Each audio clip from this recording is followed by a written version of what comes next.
नमस्कार, मी अजित चव्हाण। आपण election express घेऊन आता आलोय ते म्हाडा लोकसभा मतदारसंघामध्ये। इथं आपण चर्चा करणार आहोत। म्हाडा लोकसभा मतदारसंघाचे विद्यमान खासदार आता सध्या शरद पवार होते।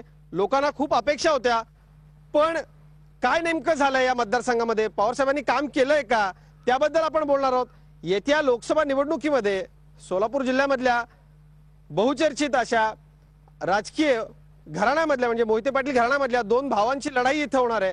त्याचबरोबर शेतकरी संघटनेचा उमेदवार इथं रिंगणात आहेत। अनेक पक्ष या ठिकाणी निवडणुकीच्या रिंगणामध्ये उतरलेत। आपण या सगळ्यांशी चर्चा करणार आहोत।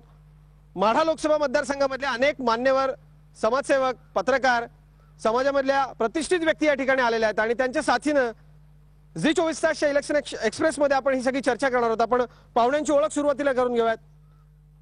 आपल्याबरोबर आहेत जिल्हा परिषदेच्या अध्यक्षा निशिगंधा माळी, त्यांचं आपण चर्चेमध्ये स्वागत करूयात। ताई, स्वागत आहे चर्चेमध्ये आपलं। आपल्याबरोबर जिल्ह्याचे ज्येष्ठ नेते प्रतापसिंह मोहिते पाटील आहेत। मोहिते पाटील साहेब, आपलंही स्वागत। आपल्याबरोबर सुभाष पाटील आहेत, बहुजन मुक्ती पार्टीचे। पाटील साहेब, आपलं स्वागत इलेक्शन एक्सप्रेस मध्ये। त्यानंतर आपल्याबरोबर आहेत के पाटील, शेतकरी संघटनेचे ते प्रतिनिधी म्हणून या ठिकाणी आलेले आहेत। आज सदाभाऊ खोत या ठिकाणी आलेले आहेत, पण त्यांनी हे प्रतिनिधी पाठवले आहेत। आपल्याबरोबर भालचंद्र कांबळे, ते बहुजन समाज पक्षाचे प्रतिनिधी आहे आणि आपण चर्चा करणार आहोत। या संबंध कार्यक्रमाच्या दरम्यान विविध प्रश्न माढा लोकसभा मतदारसंघामधले काय आहेत नेमके, त्याबद्दल आपण बोलूयात। खरं तर इथं आता राष्ट्रवादीच्या प्रतिनिधी म्हणून जिल्हा परिषदेचे अध्यक्ष आलेले आहेत। आपण त्यांच्यापासून चर्चेला सुरुवात करूयात। त्यांच्याबरोबर बंडू ढवळे देखील आहेत, उपसभापती। ते इथं मुद्दा मांडणार आहेत, ते इथं बाजू मांडणार आहेत। ढवळे साहेब, काय अशी कामं केली खासदारांनी गेल्या 5 वर्षामध्ये की राष्ट्रवादी काँग्रेसला इथल्या माढामधल्या लोकांनी पुन्हा निवडून द्यावं? काय अशी उल्लेखनीय कामं आहेत ते आपण सांगा। प्रामुख्यानं इथं माढा तालुक्यामध्ये माढा उपसा जलसिंचन फार मोठ्या प्रमाणावर साहेबांनी राबवलेले आहे आणि साहेब ज्यावेळेस इथून निवडून गेल्यापासून साहेबांनी 150 कोटी रुपये त्यासाठी निधी दिलेला आहे आणि त्यामुळे शेतकऱ्यांचं शेतकऱ्यांचा फायदा फार मोठ्या प्रमाणात झालेला आहे। प्रामुख्यानं रेल्वेवर कशाप असेल त्याच्यासाठी 30 कोटी रुपये निधी दिलेला आहे। यावर्षी दुष्काळ पडला, दुष्काळासाठी जवळजवळ 38 ते 40 छावण्या विठ्ठलराव शिंदे सहकारी साखर कारखान्यात चालवल्या आहेत आणि त्या छावण्याच्या माध्यमातून 35 ते 40 हजार जनावराला जगवण्याचं काम पवार साहेबांच्या मार्गदर्शनाखाली केलेलं आहे। हे पटतंय का आपल्याला? हे सगळं काम झालंय, हे हे हे सगळं पटतंय का आपल्याला? हे पटतंय का शरद पवारांनी हे सगळं काम केलं? फक्त अतिशय चुकीची माहिती सन्माननीय प्रतिनिधींनी दिलेली आहे। मला या ठिकाणी आवर्जून सांगावंसं वाटतं की देशाचे कृषी मंत्री पवार साहेब हे या ठिकाणी उभा राहणार म्हणून या भागातील सर्व जनतेने, अगदी विरोधकांनी सुद्धा मनापासून काम केलं, परंतु अतिशय भ्रमनिरास या जनतेचा झालेला आहे। कारण गेल्या 5 वर्षापासून या भागामध्ये एकही सार्वजनिक मोठं काम पवार साहेबांनी या ठिकाणी केलेलं नाही। वास्तविक गेल्या वर्षी दुष्काळ पडलेला असताना माढा मतदारसंघातील जवळजवळ 40 ते 50 गावं माळशिरस तालुक्यातील आणि 40-50 गावं पंढरपूर तालुक्यातील दुष्काळात होरपळत असताना उजनीला एक थेंब सुद्धा पाणी ह्या लोकांनी सोडलेलं नाही आणि उलट हा देखील खूप मोठा आणि महत्वाचा मुद्दा आहे। पुढे त्याच्यावरून मोठ्या प्रमाणात राजकारण झालं। आपण आता उमेदवारांकडे इथे वळूयात। प्रतापसिंह मोहिते पाटील आपल्याबरोबर आहेत। प्रतापसिंह, आपण अपक्ष यावेळेला निवडणूक लढवतात, राष्ट्रवादीचे उमेदवार आपले भाऊ आहेत विजयसिंह मोहिते पाटील। विद्यमान खासदारांनी ही कामं केलीत असा दावा आहे राष्ट्रवादी काँग्रेसचा, काय म्हणाल आपण? या मतदारसंघामध्ये मान तालुका दुष्काळी तालुका आहे। करमाळा तालुक्यातला निम्मा भाग हा दुष्काळी आहे। त्याचबरोबर सांगोला तालुका कायमचा दुष्काळी आहे।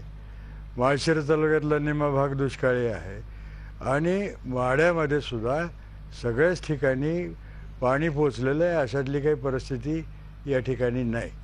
पंढरपूरचा काही भाग या ठिकाणी आहे आणि प्रामुख्याने आपण पाहतो की अपूर्ण जलसिंचन योजना ज्या आहेत तर त्यांची जर संख्या पाहिली तर प्रचंड मोठ्या प्रमाणामध्ये आहे। करमाळा तालुक्यामध्ये दहिगाव उपसा जलसिंचन योजना ही अपूर्ण अवस्थेमध्ये, कुकडी योजना ही अपूर्ण अवस्थेमध्ये, माळशिरस तालुक्यातली देवधर योजना ही त्याचं काही कुठलंही पुढं काम झालेलं नाही। सांगोला तालुक्यामध्ये टेंभू म्हैसाळ ही योजना तर स्वातंत्र्य मिळाल्यापासून आम्ही त्याचं नाव ऐकतोय, परंतु त्यात कुठलीही प्रगती या ठिकाणी जायला पाहायला मिळत नाही। म्हणजे केंद्रीय कृषी मंत्री तुमचे प्रतिनिधी होणार याचा जो आनंद या लोकसभा मतदारसंघातल्या लोकांना झाला होता, त्याचा भ्रमनिरास झाला असं तुम्हाला म्हणायचंय? 100% भ्रमनिरास झाला. कारण या ठिकाणी मोठे प्रकल्प तर राबवले गेलेच नाहीत. कुर्डुवाडीचा रेल्वेचा प्रकल्प त्या ठिकाणी कुठलीही कारवाई झालेली नाही. फलटण बारामती रेल्वे प्रकल्प आहे तसंच आहे. त्यामध्ये उलट सत्तारूढ पक्षातल्या नेते मंडळींनी, पवार कुटुंबियातल्या लोकांनी त्याला विरोध केला आणि पंढरपूर लोणंद ही रेल्वेसुद्धा आपण पाहिली तर ती स्वातंत्र्य मिळाल्यापासून या ठिकाणी ही योजनासुद्धा पूर्ण झालेली नाही. मला या ठिकाणी प्रश्न राष्ट्रवादीच्या नेत्यांना करायचा आहे की केंद्रामध्ये इतक्या योजना आहेत, शेतकऱ्यांसाठी आहेत, कोल्ड स्टोरेजच्या आहेत, फळ प्रक्रिया उद्योग आहेत, गोडांच्या योजना आहेत. यातली एक तरी योजना शेतकऱ्याच्या मुलाला या ठिकाणी मिळाली का? आणि मिळाली नाही तर का मिळाली नाही? का मिळाली नाही असा सवाल प्रतापसिंह मोहिते पाटील आपण करताय. खरं तर राष्ट्रवादी काँग्रेसचे उमेदवार विजयसिंह मोहिते पाटील यांच्याशी आम्ही संपर्क केला होता. त्यांना या ठिकाणी बोलावलं होतं. त्यांचे प्रतिनिधी आमदार या ठिकाणी येतील आणि बाजू मांडतील असंही त्यांनी सांगितलं होतं. पण तसं घडलेलं नाहीये, हे दुर्दैव आहे. आपण सुभाष पाटील, मी तुमच्याकडे येतो.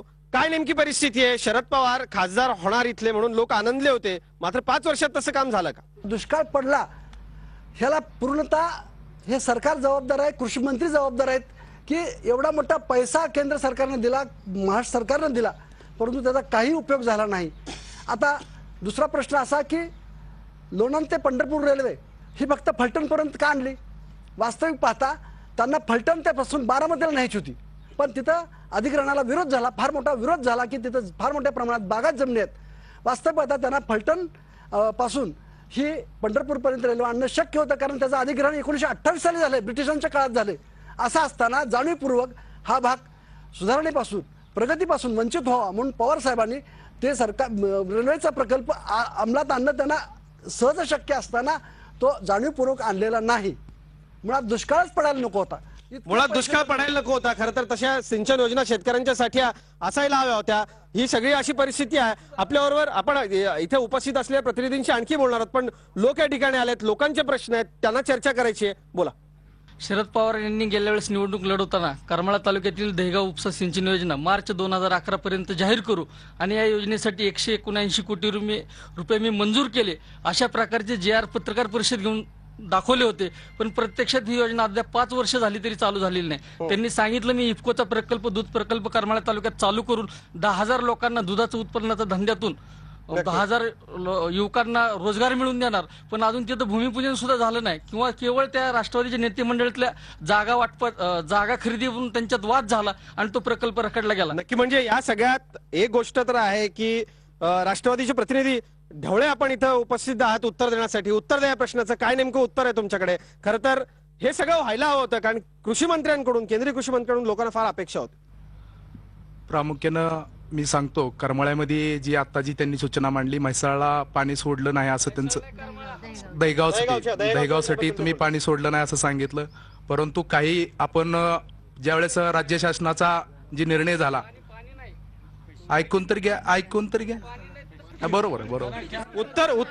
उत्तर द्यायला या ठिकाणी खरं तर या सगळ्यात शेतकऱ्यांचे प्रश्न देखील खूप मोठे, त्यांच्याशी देखील आपण बोलणार आहोत. काही लोकांचे प्रातिनिधिक प्रश्न आता आपण घेऊयात. माझी विनंती आहे फक्त थोडक्यात प्रश्न आपण उपस्थित करू. प्रश्न असा आहे की शेतकरी संघटना राष्ट्रवादी आणि शिव्या देते प्रत्येक ठिकाणी, परंतु पंढरपुरात राष्ट्रवादी आणि शेतकरी संघटना मिळून आहे, ह्याचं उत्तर आम्हाला मिळेल का या दोन्ही पक्षाकडून? शेतकरी संघटना आणि राष्ट्रवादी मिळून आहेत याचं उत्तर आपण घेऊया. तिथे शेतकरी संघटनेचे प्रतिनिधी उपस्थित आहेत, शिवसेनेचे जिल्हा प्रमुख आहेत, अनेक कार्यकर्ते आहेत, त्यांच्याशी आपण बोलणार आहोत.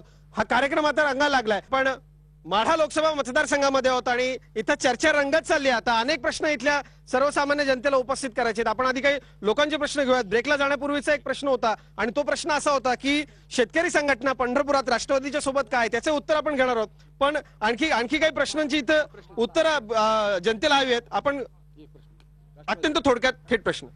राष्ट्रवादी काँग्रेसला अपेक्षा आहे की कृष्णा भीमा स्थिरीकरणाचा मुद्दा राष्ट्रवादी काँग्रेसने आता उचलून धरला. इतकं वर्ष राष्ट्रवादी काँग्रेस सत्तेमध्ये आहे, शरद पवार किंवा विजयसिंह मोहिते पाटलांनी हा प्रश्न तरीच का नेला नाही? कृष्णा भीमा स्थिरीकरण योजना ही विजयदादांनी म्हणजे त्याचं नियोजन केलं आणि नियोजन केल्यानंतर त्याला विधानसभेमध्ये मान्यता घेतली आणि त्याच्यासाठी तरतूद केली, कामाची सुरुवात सुद्धा झाली, त्यांना माहित नाही म्हणून ते विचारताय. तरतूद झालेली आणि कामाची सुरुवात होईल झाली असं त्यांचं म्हणणं आहे. आता आपण जाऊयात शेतकरी संघटनेचे जे प्रतिनिधी या ठिकाणी उपस्थित आहेत, के के पाटील सांगा, तुमच्या पक्षावरती एक इथे आक्षेप झाला की तुम्ही राष्ट्रवादीच्या सोबत पंढरपुरामध्ये आहात, तेही सांगा. आणि नेमके काय तुमचे जे उमेदवार आहेत, आज गोपीनाथ मुंडे इथं असल्यामुळे सदाभाऊ खोत आलेले आहेत, त्यांनी तुम्हाला पाठवलंय, आपण उत्तर द्या या प्रश्नावर. शेतकरी संघटना गेली कित्येक वर्ष या भागामध्ये चळवळ करते, आंदोलन करते आणि शेतकऱ्यांना शेतकरी संघटनेने न्याय मिळवून दिलेला आहे. शेतकऱ्यांचे प्रश्न शेतकऱ्यांच्या प्रत्येक ठिकाणी म्हणजे ग्रामसेवक तलाठ्यांपासून पंचायत समिती जिल्हा परिषदेपर्यंत सगळीकडे अडवणूक होते आणि त्या पंचायत समितीमध्ये शेतकऱ्यांच्या शासनाच्या वेगवेगळ्या योजना येतात, त्या योजना नेमक्या लाभार्थ्यांपर्यंत कधीही पोहोचत नाहीत. तिथं जे कोणी अधिकारी असतात, प्रतिनिधी असतात, त्यांच्याच कार्यकर्त्याच्या योजना जातात आणि त्या योजना सर्वसामान्य शेतकऱ्यांपर्यंत शेतीचे अवजार येतात, वेगवेगळी खतं येतात, बी बियाणे येतं आणि ते शेतकऱ्यांना मिळावं याच उद्देशानं आम्ही त्यांच्याबरोबर तेवढ्यापुरती हे केलेलं आहे. राष्ट्रवादी काँग्रेसच्या ताब्यात सगळे कारखाने आहेत, काही काँग्रेसचे हे केलं म्हणजे मग इतर पक्षांना तुम्ही नाव कसं ठेवू शकता? तुम्ही तिथे तडजोड केली. तेवढं इतर ऐका त्याच्यावर तिथली आरोप स्थानिक केला पातळीवरची ती युती आहे आणि लोकांच्या अडचणी सोडवण्यासाठी सुलभ व्हावं म्हणून केलेली ती युती आहे. तेवढ्या त्या तालुक्यातल्या तिथल्या स्थानिक नेतृत्वाने घेतलेला तो निर्णय म्हणजे आहे. इतर राष्ट्रीय पक्षांसारखं सोयीस्कर उत्तर आपण देताय असं सर्वसामान्य जनतेने इतर समजा. राजकीय पक्षांसारखं नाहीये. नाही तुमचं वेगळं कसं काय? मग तुम्ही म्हणता इतर राजकीय पक्षांसारखं नाही, तसंच आहे, पण मग तुम्ही असा दावा कसा करता आमचं वेगळं? स्थानिक पातळीवर घेतलेली ती तात्पुरती युती आहे. लोकांच्या अडीअडचणी छोट्या मोठ्या ज्या असतात, ज्या पंचायत समितीमार्फत जिल्हा परिषदेमार्फत ज्या योजना असतात त्या तळागाळापर्यंत पोहोचाव्यात, योग्य लाभार्थ्यापर्यंत पोहोचाव्यात म्हणून केलेली ती आघाडी. नक्की नक्की नक्की. आणखी लोकांना इथं काही प्रश्न उपस्थित करायचे आहेत? बोला. देशाचे गृहमंत्री या जिल्ह्याचे आणि देशाचे कृषी मंत्री या जिल्ह्याचे, परंतु रेल्वे इंटरसिटीला 6 डबे जोडायला इंटरसिटी सुरू झाल्यानंतर 8 वर्षांनी ते जोडले. नक्की. माझी प्रश्न आपल्या लक्षात आला. राष्ट्रवादी काँग्रेसचे जे प्रतिनिधी आहेत त्यांच्याकडे आपण आता जाऊयात. खरं तर तुमच्याकडनं हे काम होणं, तुमच्या लोकांकडनं काम होणं अपेक्षित होतं, तसं झालेलं नाहीये का? छोट्या छोट्या अशा अनेक गोष्टी आहेत ज्याच्यासाठी प्रयत्न झाले नाही तुमच्या खासदाराकडून, का नाही झाले? वर्कशॉपसाठी 30 कोटी रुपये त्यांनी मंजूर केलेले आहेत आणि जे काही कामं राहिलेले आहेत, विकासाची कामं काही एकाच वर्षात 2 वर्षात होत नाहीत आणि मध्ये 2 वर्ष दुष्काळ पडला होता, त्या दुष्काळाचा निधी असेल किंवा बाकीचा निधी असेल तर तिकडे जातो. 4.5 वर्षामध्ये ही सगळी कामं झालेली आहे. लोकांचा आक्रोश आपण समजू शकतो, पण प्रतापसिंह मोहिते पाटील, आपण उमेदवार आहात या सगळ्यासाठी आणि यांनी जो स्पेसिफिक प्रश्न मांडला त्याच्या संदर्भात मला उत्तर अपेक्षित आहे. आपण प्रयत्न कराल का खासदार? नाही, एकतर प्रयत्न करणं प्रत्येक खासदाराचं कर्तव्य आहे आणि आपल्या विभागाच्या विकासासाठी त्यांनी अहोरात्र काम करणं हे अपेक्षित आहे. परंतु एवढी सत्ता असताना, केंद्रीय मंत्री असताना हे छोटे छोटे प्रश्न सुटत नाहीत, ही सुद्धा दुर्दैवाची गोष्ट आहे.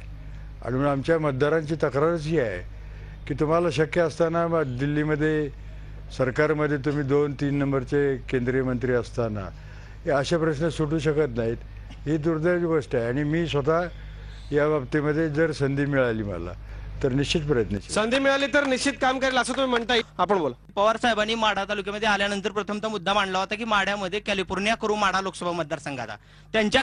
त्यांच्या हिशोबानं हा कॅलिफोर्नियाची व्याख्या म्हणजे हा का, माढ्यामध्ये ग्रामपंचायत पासून केंद्रापर्यंत युपीएचं सरकार आहे, म्हणजे केंद्र आणि राष्ट्रवादी आणि काँग्रेसची सत्ता आहे. तरी माढ्यामध्ये पिण्याची पाण्याची अवस्था वाईट आहे, तो त्यांचा प्रश्न नाही. पण त्यांची सत्ता जर 50 वर्ष देऊन जर तुमच्याकडे विकास होत नसेल तर या 5 वर्षात काय करणार आहात? या मतदारसंघामध्ये मान, सांगोला आणि फलटण, माळशिरसचा काही भाग या ठिकाणी एकही असा उद्योग तरुणांना या ठिकाणी उपस्थित झालेला नाही. त्यामुळे इथली तरुण मंडळी कामधंदा करण्यासाठी मुंबई, पुणे अशा शहरांकडे जातात आणि शहरांकडे जाऊन त्या ठिकाणी शहरावरती ताण वाढवत आहेत. आणि इथं जर आज तुम्ही त्या गावामध्ये गेला तर तिथली गावं पूर्णपणे ओस पडल्यागत दिसतील. भकास आहेत, तरुणांना उद्योग नाही असं तुमचं म्हणणं आहे. अनेक जणांना बोलायचं आहे कारण त्यांच्या खासदारांकडून त्यांना भरपूर अपेक्षा होत्या, तसं झालेलं नाहीये. विद्यमान केंद्रीय मंत्र्यांनी कामं केली नाहीत असं यांचं म्हणणं आहे. आणि आता विद्यमान जे राष्ट्रवादीचे उमेदवार आहेत त्यांची बाजू मांडायला इथं कोणी नाही, त्यांची बाजू मांडायला राष्ट्रवादी तुकडी पडते असंच चित्र आहे. इथं सगळी ही चर्चा करत असताना माझ्याबरोबर काही आमचे पत्रकार मित्र आहेत. आपण त्यांना विचार, आतापर्यंतची ही जी सगळी चर्चा सुरू आहे, आतापर्यंतची ही सगळी चर्चा झाली, या चर्चेमधून एक गोष्ट दिसते, राष्ट्रवादी म्हणते आमचं काम करणारा पक्ष आहे. पण खरं सांगा, इथे आत्ता लोकसभा मतदारसंघ क्षेत्रामधल्या लोकांना काय वाटतंय? खरंच पवार साहेबांनी काम केलं? किती वेळा पवार साहेब इथं आले? शरद पवार साहेब 4 ते 5 वेळेस माढा मतदारसंघात येऊन गेलेले आहेत, परंतु म्हणावा तसा विकास झालेला नाही. त्यांनी जी जी आश्वासने दिली होती आणि लोकांच्या ज्या अपेक्षा होत्या की माढा तालुक्यात किंवा माढा लोकसभा मतदारसंघात विकास कामं होतील. मगाशी एक कार्यकर्ता मला कॅलिफोर्निया तसं काय झालेलं नाही, परंतु माढा तालुक्यात अपेक्षित कामं अशी होती की एखादंही विद्यालय या माढा तालुक्यात नाही की इथल्या शेतकऱ्यांच्या मुलांना शिक्षण मिळेल असं. त्यांना सगळ्यांना पुणे, सोलापूर, अकलूज या ठिकाणी जावं लागत आहे. दुसरी गोष्ट, टेंभुर्णीमधून एक मोठा हायवे जात आहे, त्या रस्त्याला अपघात होत असतात. त्या अपघातात दवाखान्याचे उपचार न मिळाल्यामुळं अनेकांना आपले प्राण गमावे लागले आहेत. परंतु आतापर्यंतच्या काळात ह्या ठिकाणी एकही हॉस्पिटल झालं नसल्यानं लोकांना नाहक त्रास सहन करावा लागत आहे. त्यामुळं या ठिकाणी एखादं चांगलं विद्यालय, उच्च विद्यालय व्हावं आणि हॉस्पिटल व्हावं अशी पत्रकारांच्या वतीनं आणि नागरिकांच्या वतीनं मागणी करत आहे. आपल्याबरोबर इथे शिवसेनेचे जिल्हा प्रमुख देखील आहेत, आपण त्यांच्याशी बोलूयात. या संबंध मतदारसंघामध्ये लोकांना खूप अपेक्षा होती, खरोखर दावा करण्यात येतो राष्ट्रवादी काही कार्यकर्त्यांकडून, तसं झालंय का? तसं काही झालेलं नाही. आता जे राष्ट्रवादीचे प्रतिनिधी आलेत, खऱ्या अर्थाने या जनतेच्या प्रश्नाचे उत्तर द्यायला ह्या तालुक्यात, ह्या जिल्ह्यामध्ये राष्ट्रवादीचे 5 आमदार आहेत, खासदार, माजी खासदार अशी ढिगार प्रतिनिधी पडलेले आहेत. पण या जनतेच्या प्रश्नावर एखाद्याला सुद्धा मतं मागताना एखादं काम केलं असं एखादं सदृश्य काम सुद्धा त्यांना सांगण्यासाठी नाही, म्हणून यांची गैरहजेरीच ही आपल्याला सगळ्याचं प्रश्नाचं उत्तर देऊ शकते. बोला. आणि यापुढे जे प्रश्न आहेत, खऱ्या अर्थानं शरद पवार साहेबांनी या राष्ट्रवादी काँग्रेसवाल्यांनी इथल्या लोकांत भांडणं लावली आणि यांचा स्वार्थ साधला. एवढाच्या माढा मतदारसंघातून त्यांनी आजपर्यंत फायदा करून घेतला. खऱ्या अर्थानं इथं नेतृत्व असताना इथं सगळेजण बसलेले नेते आम्ही म्हणून घेतो, इथे एवढे उमेदवार असताना शरद पवार साहेबांकडे यायची का वेळ आली आणि आज इथनं पळून जायची का वेळ आली, ह्याचं उत्तर द्या राष्ट्रवादी लोकांनी द्यावं. राष्ट्रवादीच्या प्रतिनिधींनी आपण उत्तर द्यावं. आपण उत्तर द्या. हे पहा, राष्ट्रवादी काँग्रेसनं काम केलं नाही, पवार साहेबावर नाराज आहे असं बऱ्याच जणांनी सांगितलं. पण मी तुम्हाला आवर्जून सांगतो की 191 कोटी गोर गरीब शेतकऱ्यांना अनुदान वाटप झालं. कुणीतरी सांगितलं की भ्रष्टाचार चालू आहे, हे सगळं अनुदान शेतकऱ्याच्या खात्यावर जमा झालेलं आहे. 191 कोटी. आणि त्याच्याशिवाय विमा हे जर बोलणार असतील म्हणजे ऐकून घ्यायचं नाही. हा, 51 कोटी रुपये आता विम्याचे जमा आहेत. 100 कोटी रुपये गारपीट खरीपसाठी, 43 कोटी आणि 23 कोटी रुपये रब्बीसाठी, हे सगळे जमा आहेत. माझ्याबरोबर इथे काही तरुण शेतकरी आहेत. आपण नेत्यांना विचारूया नको, कोणाला विचारू नको, थेट तरुण शेतकऱ्यांना आपण विचारूयात. असं आहे का, म्हणजे राष्ट्रवादीने दावा केला, केंद्रीय कृषी मंत्र्यांनी इतकी सगळी शेतकऱ्यांना मदत केली, असं आहे का? मला त्यांना एकच प्रश्न विचारायचा आहे की या 10 वर्षामध्ये या भारतामध्ये 1.5 लाख शेतकऱ्यांनी आत्महत्या केलेल्या आहेत आणि 5 वर्षामध्ये केवळ महाराष्ट्रामध्ये 50,000 पेक्षा जास्त शेतकऱ्यांनी आत्महत्या केलेत. गारपीटग्रस्त शेतकऱ्यांना मदत मिळाली म्हणतात, एवढे कोटी आले, तेवढे कोटी आले. तर गारपीटग्रस्त या भागामध्ये आज या माढा मतदारसंघामध्ये 80 शेतकऱ्यांनी आत्महत्या का केला? कारण ह्याचं एकच कारण आहे, हे नियोजनात कमी आहेत. शेतकऱ्यांविषयी यांच्या मनामध्ये कुठलीही तळमळ नाही, फक्त आश्वासनावर निवडून यायचं, एवढंच यांचं फक्त राष्ट्रवादीचं ध्येय आहे. ह्याच्या पलीकडे यांनी काही केलेलं नाही. शेतकऱ्यांचा फक्त पुळका आणतात आणि फक्त आपली मनमानी कारभार करतायत. यामुळे शेतकरी आत्महत्येच्या संदर्भामध्ये आपण मोठा प्रश्न या ठिकाणी उपस्थित केलेला आहे. इथं काय नेमकी परिस्थिती सर्वसामान्य जनतेची, सर्वसामान्य शेतकऱ्याची नेमकी काय, यांनी जसं सांगितलं तसं सगळं वाटतं का आपल्याला आहे? हे पहा, या राज्यामध्ये खरं तर संयुक्त महाराष्ट्रासाठी अनेकांनी लढे दिले. महाराष्ट्रामध्ये लढे देत असताना आज पश्चिम महाराष्ट्र म्हणून काही लोक, विदर्भातले काही नेते, भाजपचे फडणवीस अगदी तुटून पडले की पश्चिम महाराष्ट्राला निधी देऊ नका. आणि अशामुळं इथं दुष्काळ, सांगोला तालुक्याचे आमचे नेते गणपतराव देशमुख असतील, नागनाथांना कैलासवासी नागनाथांना नायकवडे असतील, त्यांनी मोठं जन आंदोलन उभा केलं की आमचं बघा, या दुष्काळी भागामध्ये किती मोठा दुष्काळ आहे. तरी पण विदर्भातल्या नेत्यांनी आमचा विदर्भ, तिकडं मराठवाडा, याच्यामध्ये महाराष्ट्र मागं पडलाय असं आमचं मत आहे. फक्त फडणवीस साहेबांना माझा प्रश्न आहे की त्यांनी पश्चिम महाराष्ट्रामध्ये तर मत मागायला येऊच नाही. तुम्हाला सांगतो, कुणीतरी विचारलं कॅलिफोर्निया झाला का? सोलापूर जिल्ह्यामध्ये 26 कारखाने आहेत, 21 कारखाने चालतात. काय कुसळ गाळते ती, काय त्यात ऊसच आहे, त्यात गाळते. आणि ऊस एवढं मोठं उत्पादन सोलापूर जिल्ह्यामध्ये वाढवून सुद्धा त्यांची ऐकून घ्यायची सवय नाही. ऐकू माढा मतदारसंघामध्ये लोक जी विरोध करतायत ते समाधानी नाहीत. त्यांना काय जर केलं तर त्यांचं समाधान होणार नाही. आम्ही सर्वजण समाधानी आहोत. लोकांना काही जरी केलं तरी समाधान होणार नाही असं असं असं राष्ट्रवादीचं नाव आहे. आपण लोकांना विचारूयात लोकांचं समाधान नेमकी कशामध्ये, काम झालं नाही हे मात्र इथल्या लोकांना वाटतंय. इलेक्शन एक्सप्रेस मध्ये ही चर्चा रंगात चालली आहे, पण एका ब्रेक शिवाय झाले एक छोटासा ब्रेक घेतोय. इलेक्शन एक्सप्रेस मध्ये लगेचच परतूयात. पाहत राहा झी 24 तास, राहा एक पाऊल पुढे.